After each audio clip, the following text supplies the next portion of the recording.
क्या आप मच्छरों और मक्खियों से परेशान हैं? तो आज मैं आपको एक ऐसी रेमेडी बताऊंगी जो कि घर में मौजूद अपनी किचन से ही 2 से 3 चीज़ों से आप बना सकते हैं। तो चलिए बनाना शुरू करते हैं। बिस्मिल्लाहिर्रहमानिर्रहीम। घर में लहसुन और प्याज जो है वो सबका मौजूद होता है। तो लहसुन के हम 6 से 7 जो है मौजूद लेंगे। छोटा साइज़ का प्याज लेंगे, इसको भी आधा कर लेंगे और इसके छोटे छोटे पीसेस कर लेंगे। इसके बाद इसमें डालेंगे हम नीम के पत्ते। अगर नीम के पत्ते ना हो तो आप नीम का पाउडर भी ले सकते हैं। पंसारी की दुकान से ये बहुत ही ईज़िली मिल जाते हैं। अब इसमें डालेंगे सरसों का तेल। सरसों का तेल डालकर तो इसको हम पकाएंगे। नीम, प्याज और लहसुन की स्मेल से मच्छर जो है ना वो कोसों दूर भागेगा, आपके घर से बिल्कुल भी गायब हो जाएगा। 6 माह तक, 1 साल तक आपको बिल्कुल भी नज़र नहीं आएगा।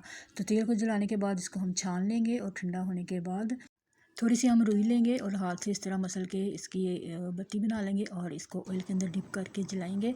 अपने सहन में, अपने कमरे में, जहाँ भी आपको लगे मच्छर ज़्यादा हैं तो आप शाम के टाइम इसको जलाएं।